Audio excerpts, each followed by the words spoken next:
Good day once again. My name is Graphics. Now we'll be looking at reaction and support. You see, when you have a floor this way and you place a block on that floor, now we know one thing for sure, that this block has a weight, and that weight is acting downward, right? The weight is what? Is acting downward. Now the weight is called what? The action. The action force.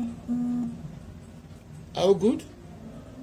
Now, since the ground or the floor in which the block is placed did not break, right, or did not deform,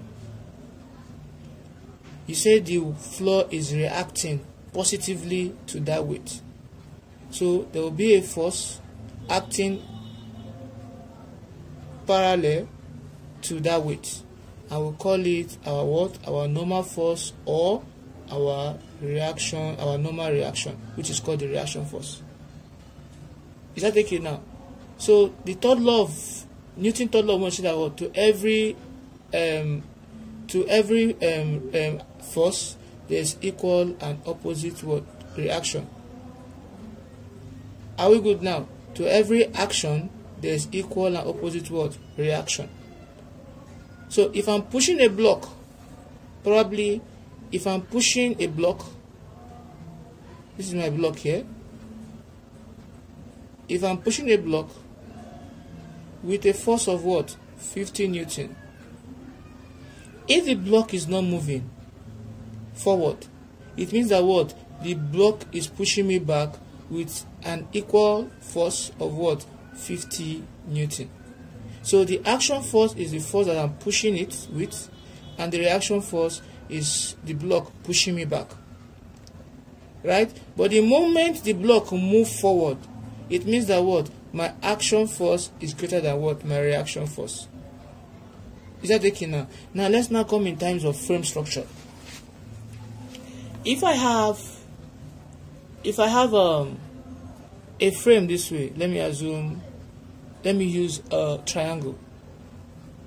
If I have a triangle this way, which is a frame, and it is carried by a support, let me put it this way.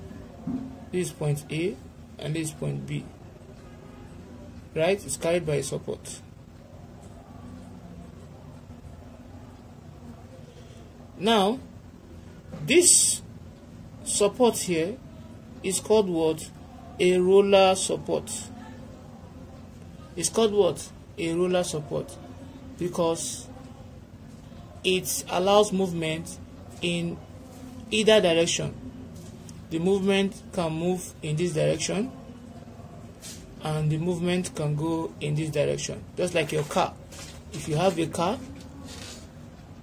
car this way that is running on wheels, right?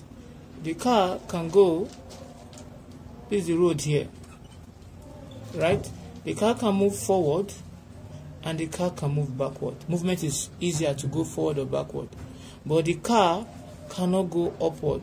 So because of that, if I'm to draw my free body diagram here of this frame structure here, I'll be having a reaction that will be acting upward, showing the direction that what? The car cannot go. That is, I'll call it my arrow AY, because this is point A. Arrow AY means the reaction at A along Y axis. Is that okay now? Now, what you need to know, that your support is always facing upward, right? It's always what? Facing upward, because support is meant to carry load. You can't be surprised when your car is like this and you see someone driving the car on the street and the car is moving on the roof.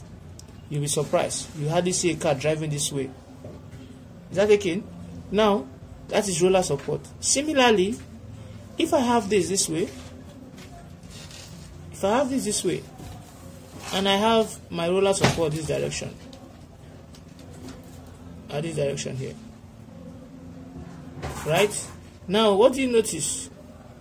If it's like this, it means that I can move up and down. I can go this direction and I can go this direction, but I cannot come this direction, right?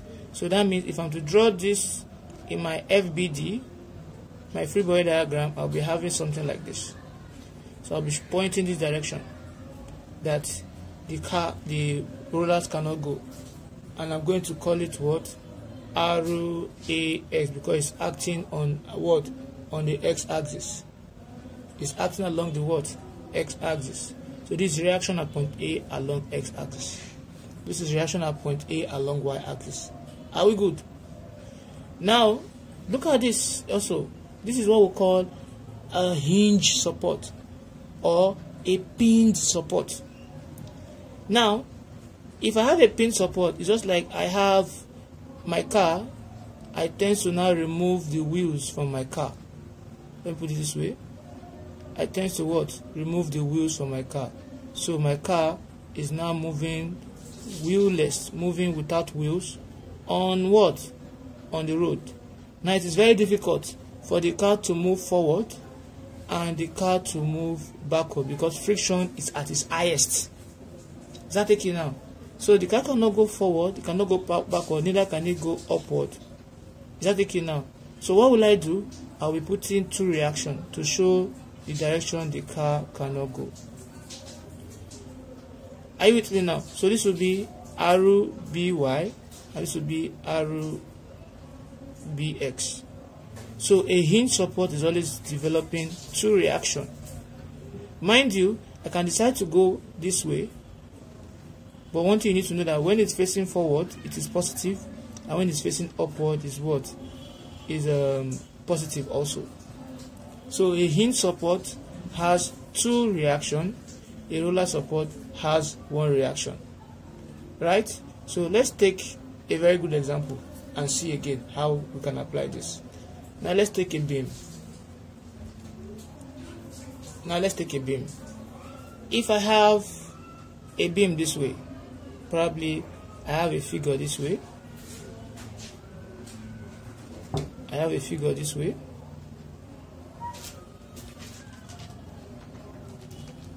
Right? I have a figure this way. And at this point here, I'm having a hinge support here. And at this point here, I'm having a roller support here. Right? Now, this is point A, point B, point C, point D, and point E. If I want to draw this to show the reaction, that means for you to show the reaction, it must be in the free body diagram, which is the diagram that shows all the forces, external force acting on the body or the system. Now it will be like this.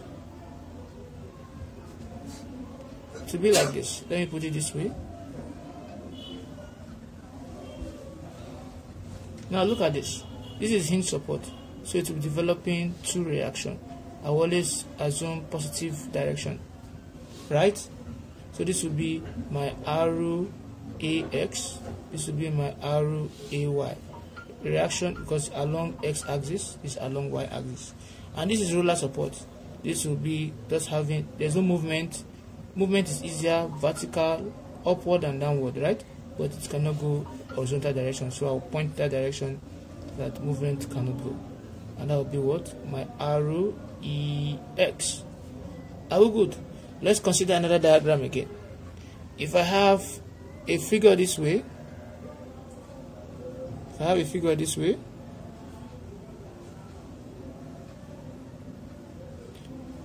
figure this way, this is A. Maybe I have my roller support here, and I have my hinge support here, right? So this is point A, B, C, D, E, and F, and I want to draw it in my free body diagram. What will I do? I will draw the diagram out again the way it is. So at this point is roller support. I can easily go left or right this direction, but I cannot go up. So I'll point direction that I cannot go, and I'll call it arrow AY. Right? This is hinge support. I cannot go left, I cannot go right, and I cannot go up too. So I'm going to use two supports, two reaction. So this will be my arrow DX and my arrow DY, showing direction that what. So that is all about. There are other kind of support also. The type of support that we also have what is called a built-in support, which we'll talk about in our later video. A built-in support, right? Which is also called the cantilever support. We have the rough surface and the smooth surface support. Rough and smooth surface support, right? We have there are many of them like that we can apply and find the reaction, because everything reacts in life. So thank you very much for watching. We'll see in our next video. We'll be talking on how to calculate the forces in each member, and how to calculate what the reaction. Thank you.